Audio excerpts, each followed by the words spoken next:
You're watching GMT on BBC World News. Our top stories: ballots are still being counted in Ohio in a key House election. President Trump claims victory for the Republicans in a tight race. It is widely seen as a referendum on his policies. 3 days after Lombok's deadly earthquake, the death toll continues to climb. More than 150 people are now feared dead. The drought that's devastating Australia's agricultural heartland, the entire state of New South Wales is affected. And we report from Argentina, where lawmakers are preparing to vote on whether to relax the country's abortion laws, currently some of the most restrictive in the world.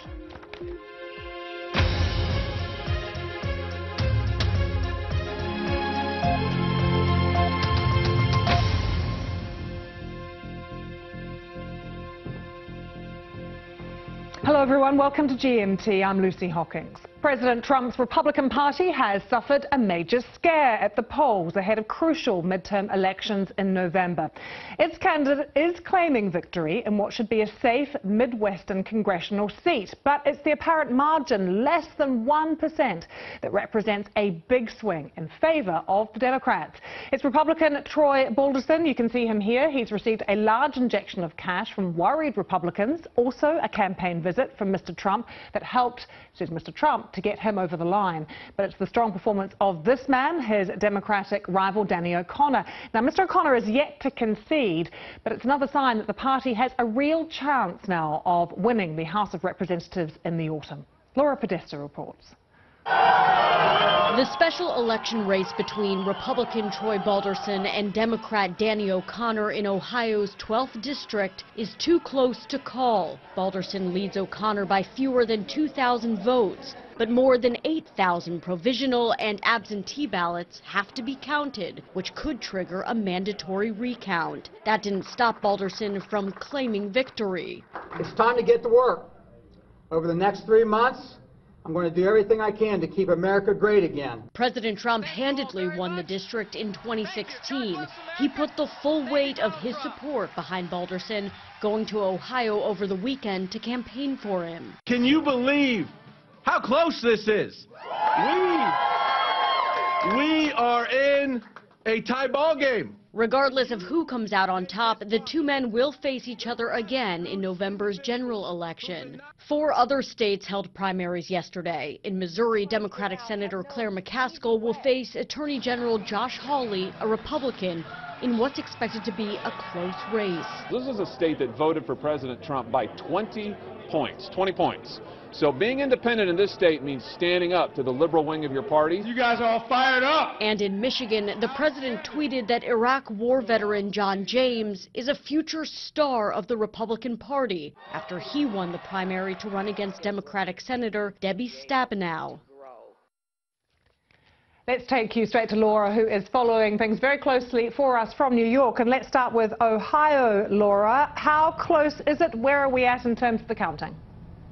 Well, Balderson leads by 0.9%. That's a 1,754 vote lead. Not much. And there are still about 8,500 absentee ballots that are outstanding. Lucy? Is it possible, Laura, that we'll see a recount there then? Absolutely.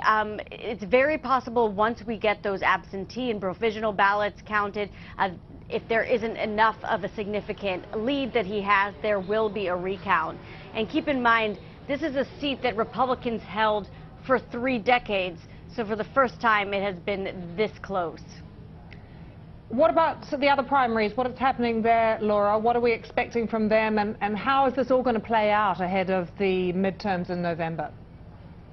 Well, keep in mind, despite who wins this Ohio race, those 2 candidates will again face each other in November. So this is going to be one primary that a lot of people will be looking at just to find out what's going to be happening in the midterms in Ohio for that congressional district. A lot of other tight races that we're keeping an eye on to see if they will possibly switch sides and if the Democrats can take Congress again. Back to you. Laura, great to have that update. Thanks so much for joining us from New York. And as soon as we have more, of course, on what is happening in Ohio, we will bring it straight to you. Too close to call, lots of people are saying at the moment, despite the fact that President Trump has called it for the Republicans. Now let's take you to what is happening now live in Indonesia. The death toll from Lombok's destructive earthquake has risen to at least 150. This is according to the country's National Disaster Agency.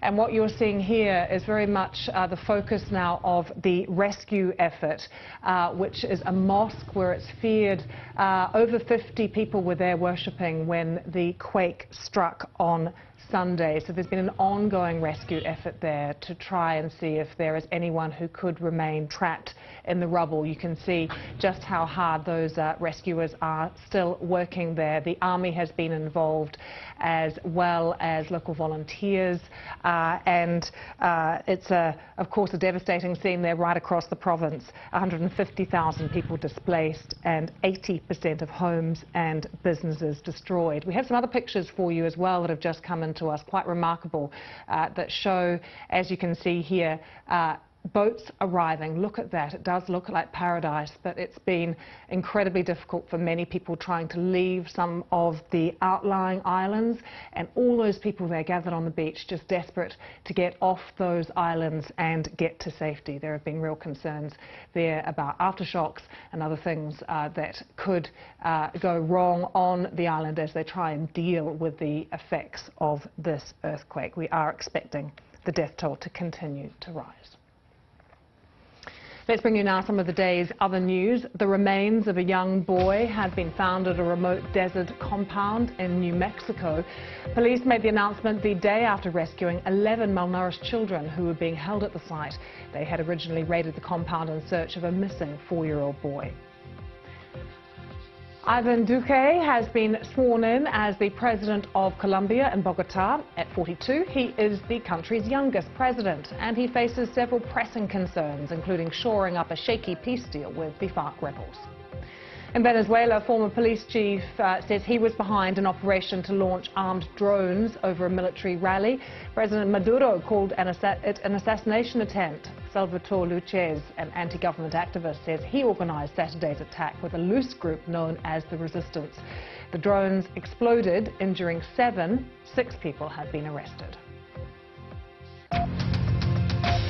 Australia's most populated state, New South Wales, is now entirely in drought.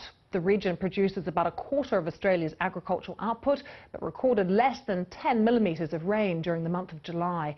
The government has announced more than $400 million in emergency relief to assist farmers who are struggling with failing crops, water shortages and the cost of feeding animals. I do understand these water challenges, and clearly we will work with state and local governments to ensure that water is provided. Well, let's take you now to California, where the largest wildfire ever to hit could now burn for the rest of the month. Officials say the mega blaze has already destroyed nearly 300,000 acres of land. 9 people have died since the fires started last month, as Leba DeSecco reports. It looks like hell on earth. Firefighters battled to contain this wildfire, the biggest recorded in California's history. Called the Mendocino Complex Fire, it's actually 2 blazes which joined together and now covers an area almost the size of LA. It's destroyed buildings and thousands have had to leave their homes as it rages through the countryside. It's devastating.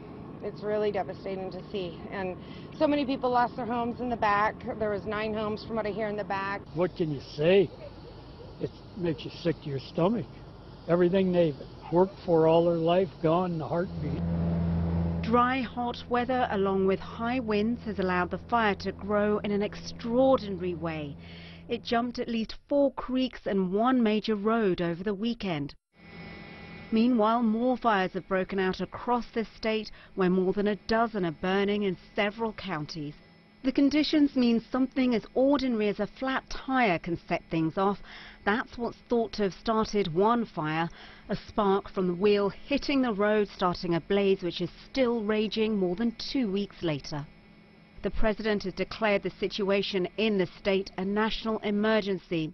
We're deeply grateful to our incredible firefighters and first responders. They're really brave people. I've been watching them go into areas where very few people would go, and some of them don't come out alive. They're risking their lives, and they're doing it to contain these devastating fires so they can save other lives. But Donald Trump has been criticized for suggesting the state's environmental policy exacerbated the situation. His detractors say this is a result of global warming. Officials had hoped to put out the Mendocino fire by next week, but they now say they'll need until September. Le Butiseco, BBC News. Argentina's Senate will vote today on whether to allow abortion in the first 14 weeks of pregnancy. Abortion is currently illegal there, except in the case of rape or if the woman's health is in danger. Now, if this bill passes, Argentina will become only the 4th country in Latin America to broadly legalize abortion, and by far the largest. Our South America correspondent Katie Watson reports.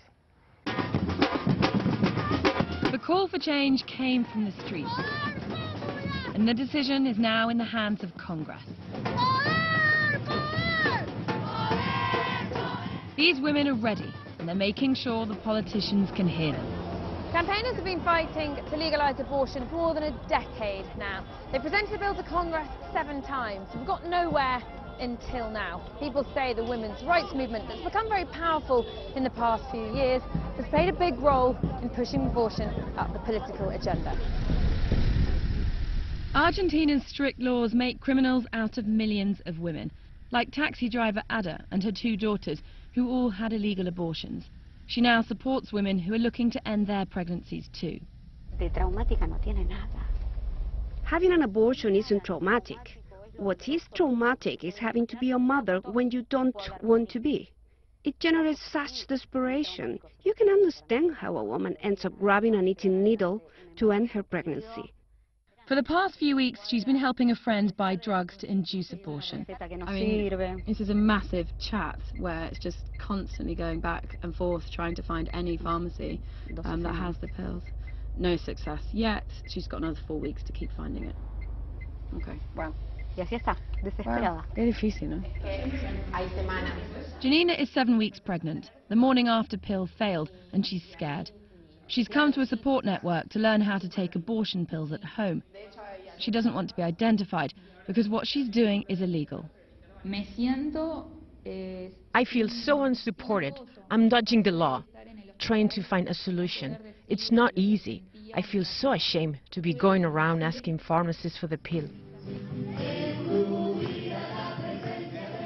But in this country, the birthplace of the current Pope, religion holds an important place. Father Pepe is close to Pope Francis and shares his view that abortion is wrong. He says it's become a political debate not relevant in the city's slums where he preaches. Abortion doesn't have the repercussions here that it does for the middle class. Poor people want to have children. Politics has been used to divide Argentina. Change won't be easy, with religious groups making their voices heard. Argentina could make history this week, but there are plenty of people determined not to let that happen. Katie Watson, BBC News in Buenos Aires. To stay with us here on BBC World News, still to come. It was the turning point of the First World War. 100 years on, we remember the Battle of Amiens.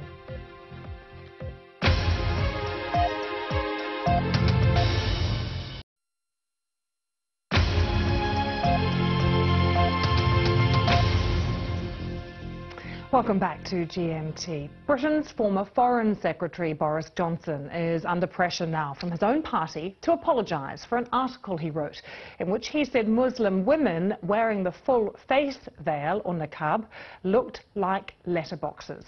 He also compared them to bank robbers but said though he thought the burqa was oppressive and ridiculous, that was no reason to ban it. Here's our chief political correspondent Vicky Young.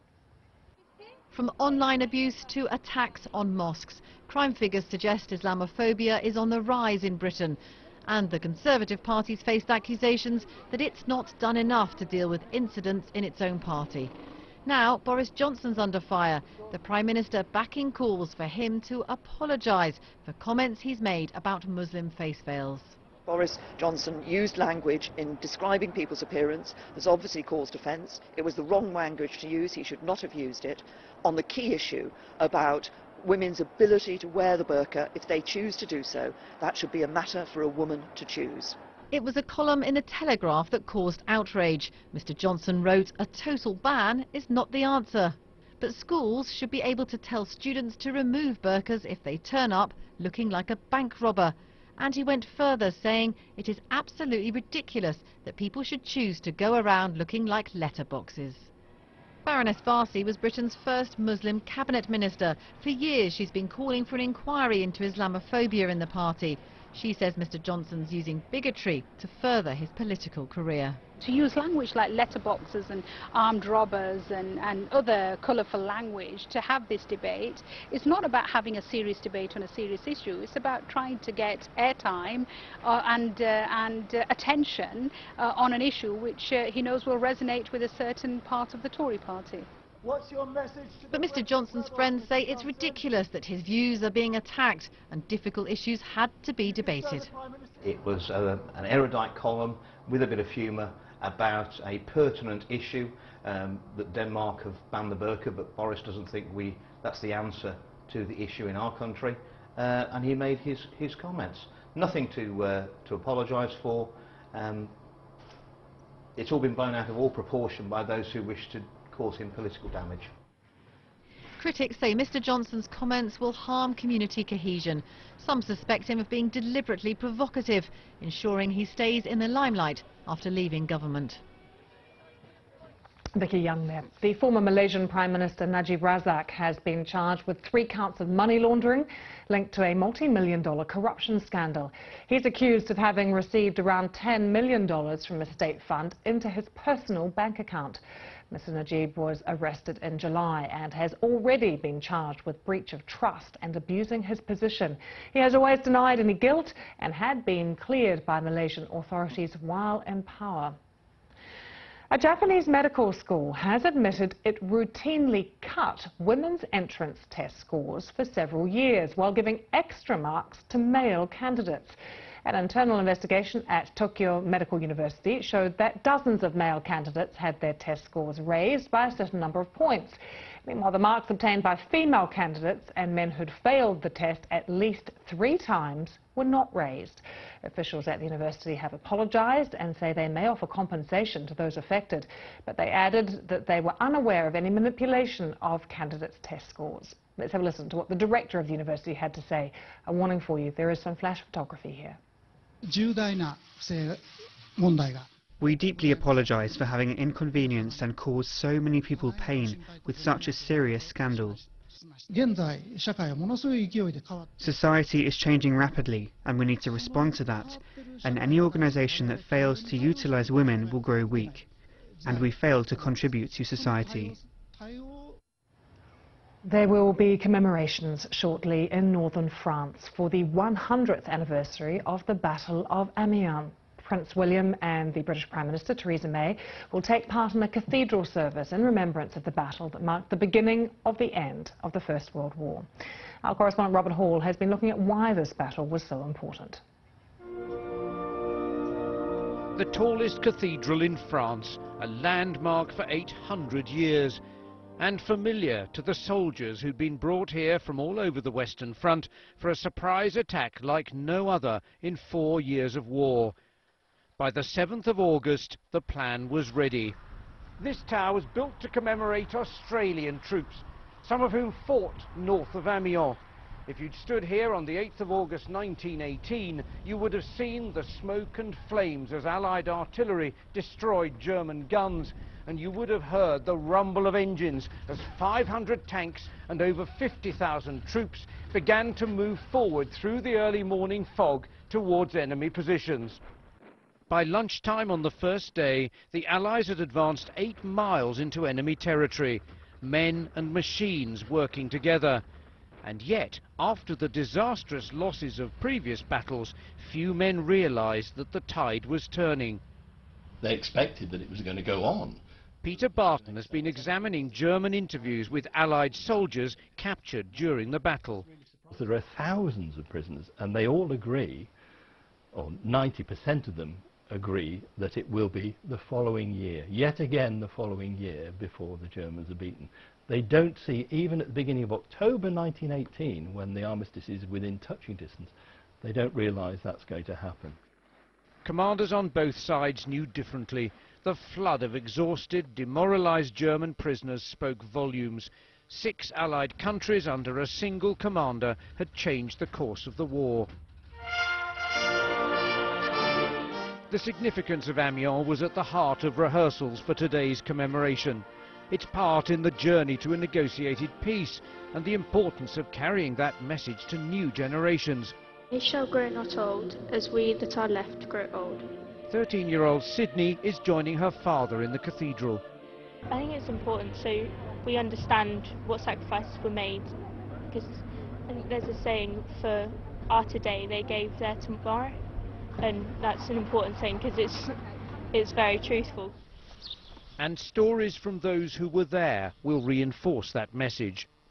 We travelled at night and stayed in the woods in the daytime. It was supposed to be a surprise. The Canadians captured 27,000 prisoners, and the whole thing of 45,000 prisoners, besides all the ones that were killed, a lot killed besides that. The German High Command called it the Black Day of the German Army. We called it the beginning of the last 100 days. Robert Hall, BBC News, on the Amiens battlefield. It's always something special to see that archival footage, isn't it? Well, we've got more, of course, on the commemorations coming up today here on BBC World News. They get underway in a few hours' time, but also plenty for you on the website, bbc.com/news. More on the battle, the history as well surrounding World War I. Log on, or, of course, you can also download the app. Now, Brooklyn is known worldwide for its hipster culture. Think manicured. Some important stories being told there in Brooklyn. Now, many of you will know we have had a heat wave here in Europe. For many people, it's been absolutely unbearable. It's been so hot, but not for winemakers. Many of them say it's the perfect temperature for the industry. Harvests kick off in some wine regions in France this week, and this year's vintage is already being dubbed a particularly good one. Good to have you with us here on GMT.